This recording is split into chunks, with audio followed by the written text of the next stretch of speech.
द्रविडं त्वमेव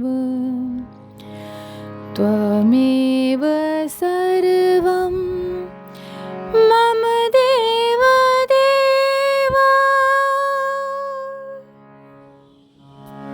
श्री गर्ग संहिता के गिरिराज खंड का 3रा अध्याय। श्री कृष्ण का गोवर्धन पर्वत को उठाकर इंद्र के द्वारा क्रोधपूर्वक कराई गई घोर जल वृष्टि से रक्षा करना।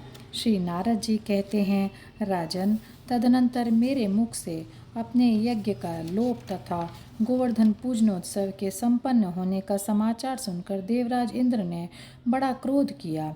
उन्होंने उस सांवर्तक नामक मेघगण को, जिसका बंधन केवल प्रलय काल में खोला जाता है, बुलाकर तत्काल व्रज का विनाश कर डालने के लिए भेजा। आज्ञा पाते ही विचित्र वर्ण वाले मेघगण रोषपूर्वक गर्जना करते हुए चले। उनमें कोई काले, कोई पीले, कोई हरे रंग के थे। किन्हीं की कांति इंद्रकोप वीर बहुटी नामक कीड़ों की तरह लाल थी, कोई कपूर के समान सफ़ेद थे और कोई नीलकमल के समान नीली प्रभा से युक्त थे। इस तरह नाना रंग के मेघ मदोन्मत्त हो हाथी के समान मोटी वारी धाराओं की वर्षा करने लगे। कुछ चंचल मेघ हाथी की सूंड के समान मोटी धाराएं गिराने लगे।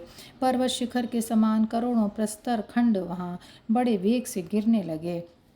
साथ ही प्रचंड आंधी चलने लगी, जो वृक्षों और घरों को उखाड़ फेंकती थी। मिथिलेंद्र, प्रलयंकर मेघों तथा वज्रपातों का भयंकर शब्द व्रज भूमि पर व्याप्त हो गया। उस भयंकर नाद से 7 लोकों और पातालों सहित ब्रह्मांड गूंज उठा। दिग्गज विचलित हो गए और आकाश से भूतल पर तारे टूट टूट कर गिरने लगे। अब तो प्रधान प्रधान को भयभीत हो प्राण बचाने की इच्छा से अपने अपने शिशुओं और कुटुंबों को आगे करके नंद मंदिर में आए। बलराम सहित परमेश्वर श्री नंद नंदन की शरण में जाकर समस्त भयभीत व्रजवासी उन्हें प्रणाम करके बोले। गोप बोले, महाबाहु राम राम और व्रजवेश्वर कृष्ण कृष्ण, इंद्र के दिए हुए इस महान कष्ट से आप अपने जनों की रक्षा कीजिए, रक्षा कीजिए। तुम्हारे कहने से हम लोगों ने इंद्र याग छोड़कर गोवर्धन पूजा का उत्सव मनाया। इससे आज इंद्र का कोप बहुत बढ़ गया है। अब शीघ्र बताओ हमें क्या करना चाहिए। श्री नारद जी कहते हैं, राजन, गोपी और ग्वालों से युक्त गोकुल को व्याकुल देख तथा बछड़ों सहित गो समुदाय को भी पीड़ित निहार भगवान बिना किसी घबराहट के बोले। श्री भगवान ने कहा, आप लोग डरे नहीं, समस्त परिकरों के साथ गिरिराज के तट पर चलें। जिन्होंने तुम्हारी पूजा ग्रहण की है वे ही तुम्हारी रक्षा करेंगे। श्री नारद जी कहते हैं, राजन, यों कहकर श्री हरि स्वजनों के साथ गोवर्धन के पास गए और उस पर्वत को उखाड़कर एक ही हाथ से खेल खेल में ही धारण कर लिया। जैसे बालक बिना श्रम के ही गोबर छत्ता उठा लेता है, अथवा जैसे हाथी अपनी सूंड से कमल को अनायास उखाड़ लेता है, उसी प्रकार कृपालु करुणामय प्रभु श्री व्रजराज नंदन गोवर्धन पर्वत को धारण करके सुशोभित हो गए।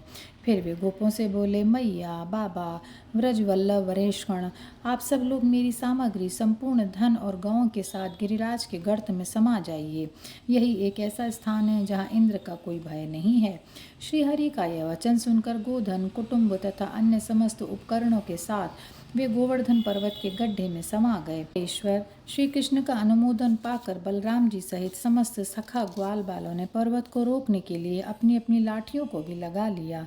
पर्वत के नीचे जल प्रवाह को आता देख भगवान ने मन ही मन सुदर्शन चक्र तथा शेष का स्मरण करके उसके निवारण के लिए आज्ञा प्रदान की। मिथिलेश्वर, उस पर्वत के ऊपर स्थित हो कोटि सूर्यों के समान तेजस्वी सुदर्शन चक्र गिरती हुई जल की धाराओं को उसी प्रकार पीने लगा जैसे अगस्त मुनि ने समुद्र को पी लिया था।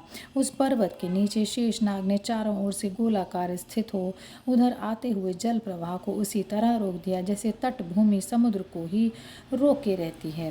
गोवर्धनधारी श्रीहरि 1 सप्ताह तक सुस्थिर भाव से खड़े रहे और समस्त गोप चकोरों की भांति श्री कृष्णचंद्र की ओर निहारते हुए बैठे रहे। तदनंतर मत वाले ऐरावत हाथी पर चढ़कर अपनी सेना साथ ले रोष से भरे हुए देवराज इंद्र व्रज मंडल में आए। उन्होंने दूर से ही नंद व्रज को नष्ट कर डालने की इच्छा से अपना वज्र चलाने की चेष्टा की, किंतु माधव ने वज्र सहित उनकी भुजा को स्तंभित कर दिया। फिर तो इंद्र भयभीत हो गए और जैसे सिंह की चोट खाकर हाथी भागे उसी प्रकार वे सांवर्तन कणों तथा देवताओं के साथ सहसा भाग चले। नरेश्वर। उसी समय सूर्योदय हो गया। बादल इधर उधर छट गए, हवा का वेग भी रुक गया और नदियों में बहुत थोड़ा पानी रह गया। पृथ्वी पर पंख का नामक भी नहीं था। आकाश निर्मल हो गया, चौपाए और पक्षी सब और सुखी हो गए। तब भगवान की आज्ञा पाकर समस्त गोप पर्वत के गर्त से अपना अपना गोधन लेकर धीरे धीरे बाहर निकले। उसके बाद गोवर्धनधारी ने अपने सखाओं से कहा, तुम लोग भी निकलो। तब वे बोले, नहीं, हम लोग अपने बल से पर्वत को रोके हुए हैं, तुम ही निकल जाओ। उन सबको इस तरह की बातें करते हुए महामना श्री गोवर्धनधारी श्री कृष्ण ने पर्वत का आधा भार उन पर डाल दिया। बेचारे निर्बल गोप बालक उस भार से दबकर गिर पड़े। तब उन सबको उठाकर श्री कृष्ण ने उनके देखते ही देखते पर्वत को पहले की भांति लीलापूर्वक रख दिया। नरेश्वर। उस समय प्रमुख गोपियाँ और प्रधान गोपों ने नंद नंदन का गंध और अक्षत आदि से पूजन करके उन्हें दही दूध का भोग अर्पित किया और उनको परमात्मा जानकर सबने उनके चरणों में प्रणाम किया। राजन, नंद, यशोदा, रोहिणी, बलराम तथा सनंद आदि वृद्ध गोपों ने श्री कृष्ण को हृदय से लगाकर धन का दान किया और दया से द्रवित हो उन्हें शुभाशीर्वाद दिया। पर तदनंतर उनकी भूरी भूरी प्रशंसा करके समस्त व्रजवासी सफल मनोरथ को हो नंद नंदन के समीप गाने बजाने और नाचने लगे तथा उन श्री हरि को आगे करके अपने घर को लौटे। उसी समय हर्ष से भरे हुए देवता वहाँ नंदवंदन के सुंदर सुंदर फूलों की वर्षा करने लगे और आकाश में खड़े हुए प्रधान गंधर्व और सिद्धों के समुदाय गोवर्धनधारी के यश का गान करने लगे। और यहीं पर यह अध्याय समाप्त होता है। जय श्री कृष्णा, जय श्री कृष्णा, जय श्री कृष्णा।